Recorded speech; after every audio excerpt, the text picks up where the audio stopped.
If you don't know who I am, I'm Avi Bar Zeev. I've been working in the field for about 35 years. Worked at Microsoft on the HoloLens, worked at Apple on the Vision Pro and other things I can't talk about. Helped start the Amazon Echo Frames, which were kind of one of the original smart glasses.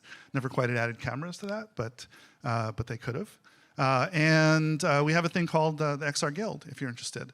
It's a group of people who work in the field who care about outcomes. So, we sometimes use the word ethics, but it's not that important. It's really about the outcomes and making sure that we do right by people and make sure that the technology works for people. Kind of to some of the questions you were asking Tipatat.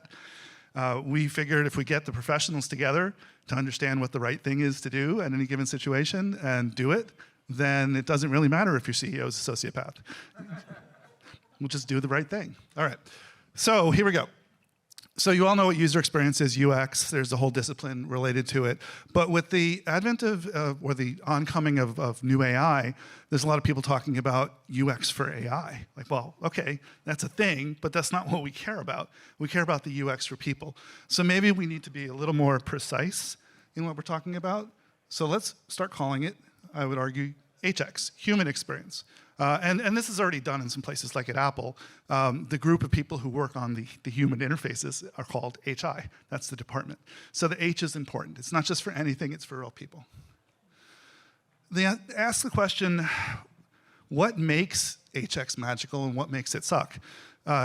In every experience that you can see, you can come up with all sorts of theories about why something worked or didn't work, but ultimately it comes down to this question. Did people like it? Did people want to use it? People have a choice. They don't have to use things that are abusive or exploitive. They'll move to something better. So we wanted to talk a little bit about the theory behind what makes it great or what makes it suck.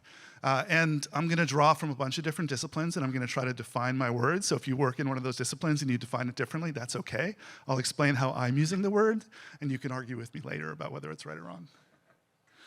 So in normal communication, you might have a situation of two people standing around a car, and one person says, car. The other person understands what they mean. This is the basic example. It's a car. It's right there. I obviously know what kind of car you're talking about. But what if the car wasn't there? Then you get this concept that we've tended to call virtual worlds, mental worlds at least, which preceded virtual worlds. Mental worlds have been around as a concept for 100 years or more. And the idea is, I have a mental model, you have a mental model. We might think of different cars when we say the word car. Those three letters can pack a whole bunch of meaning that is not in the letters that we have to assume. So we have to add a little more context to be able to understand what we mean. And each of us has our mental model. We call these mental worlds. And the whole point of explaining this really basic concept is, it's really no different when you put computers in the loop. The computer might have virtual worlds, but they're very much the same as mental worlds. So for each person, there's an interaction loop where we talk to each other and we explain what we mean. We might show pictures.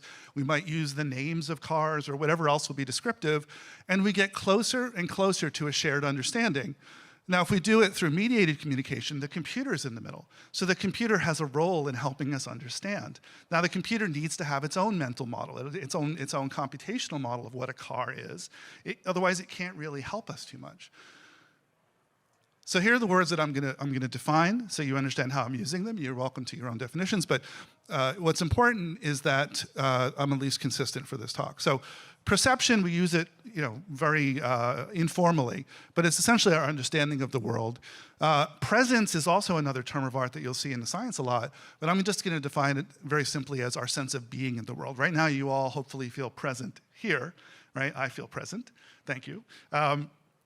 Agency is our ability to affect the world. So if I do something, there's a result. There's something happens in the world. And you've seen in a lot of virtual worlds, there is no agency. The polygons may not even have collision boundaries on them. You just walk through the walls. So there's no agency in that kind of a world. It goes one step further in reflection. Now, if you look at a mirror and you don't see yourself, so either you don't exist, or maybe you're a vampire, or something's wrong with the world. That's what reflection is about. I'll show you some examples of this that will help make it clearer. Resonance is when these all form a constructive cycle. So let's make it really clear now. So in the video games, you see some examples of extra perception. A 2D video game has good views. You can maybe have the top-down view and understand what's happening, but when you start going into the 3D view, you start to engage our natural perception, our natural understanding of the world, so that the human participant becomes more of a part of that world. You can go further and make it immersive. Now, immersion doesn't strictly require head-mounted displays. You could have, like on the lower right, you could have a projected environment or an LED stage, and you can get a whole bunch of immersion without having to wear anything on your head. And it also doesn't mean you have to be fully immersed. So if you've ever tried the Apple Vision Pro demo with the dinosaur that comes through a portal in the wall, you really feel like the dinosaur is in the room with you. You still have presence in your own room, in your space. The dinosaur has now come to join you. So presence can work. It doesn't have to take you somewhere else. It just has to make you feel like these things are part of your world and real. And of course, you could have totally abstract virtual worlds. So we have agency. And the upper left-hand is an interesting little thing. It's a video that is the only video that I really have left from the Aladdin's Magic Carpet Ride from 1993 or so. We put this in Orlando when I was at Disney, and it was the most amazing VR thing ever. So many people who've been in the field for years have come up to me and say, that's what got me in the field. That was awesome. And it doesn't show because it's a tiny VGA video. That's all we have left. But it was pretty amazing. But these are some other good examples of games that give you a lot of agency. The reason I included the Disney show is that once you gave agency to people, you got to imagine, they're sitting on a motorcycle-like seat, having a 6-degree of freedom control. They could go anywhere in the world. They have total freedom. And what do? They blow right past the characters. They didn't listen to any of the characters' dialogue because they had the freedom to go anywhere. We had to invent a new kind of physics in order to draw them in to be able to get them to listen to the story. It's a very difficult problem in interactive games and storytelling, is getting people to actually follow a story that you spend a lot of time on. Here's some more examples of agency and reflection together. In a stadium, if you've ever done the Wave, or if you've done AR experiences in a stadium, you'll see examples of people doing things together, and it forms this nice part of a loop. There's all sorts of things, fan clubs. They're all participatory, and you'll see a good example just in the video of if you throw a rock into a pond and it just disappeared, that would not feel like you had a sense of agency in the world. You want it to either skim or at least make a splash. Okay. And here's a good example of flow. When it works together and you get a sense of resonance, the cycle is working. This is a great example from Anna doing, I think it's tilt brush, being able to just work constantly, and everything she does is just amazing. It just makes this world happen super fast, and it feels like it's effortless. So that's what I would define as flow, and it just sort of seems to just happen, and you don't even have to think too hard. She just paints, and the world exists. So tying it all together, you can imagine any human in any environment. This just happens to be a lake. When the human is experiencing that environment, they're taking in the senses, and there's the cycle that we've just defined: perception, presence, agency, and reflection. So it causes a positive feedback loop, a positive cycle. And that gets super interesting if you put another person in the same environment. It could be virtual, it could be real. It works the same way. The same cycle happens, I sped it up a little bit, and they have their own loop.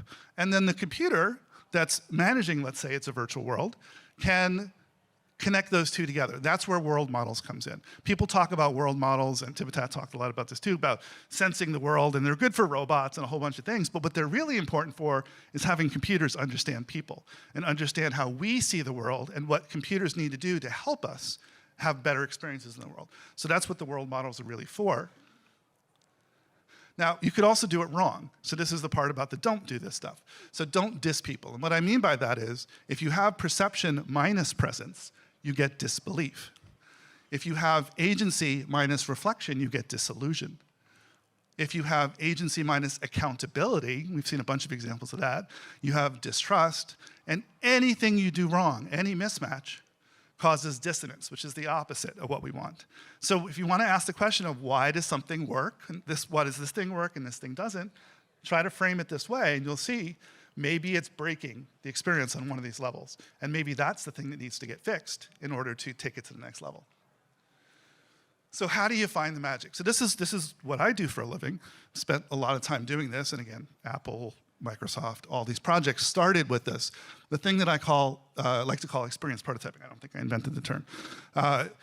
Designers all explore a solution space. You can think of a solution space as a map of an undiscovered country. You don't know what's out there, but you're going to explore it and try to find what's out there.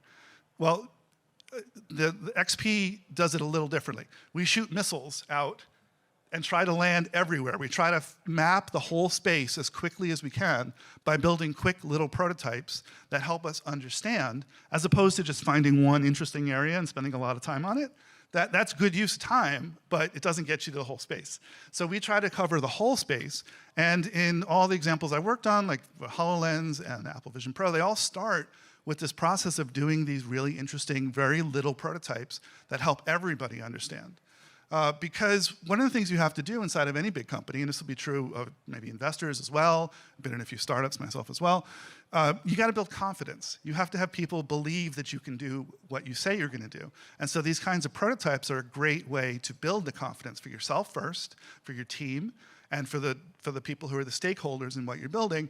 They don't have to be perfect. And that's one of the challenges, is knowing what to focus on, what not to focus on. If you spend too much time polishing, you never get to build 10 different prototypes. So you want to try to, in some of the cases, we would only spend 2 weeks on a prototype, and it would be rough. Prototypes around, for example, future AI. Sometimes you just, what you do called Wizard of Ozing. You have the person behind the curtain who pretends to be the AI, which is substitute human, and they do all the things the AI would do if it were working.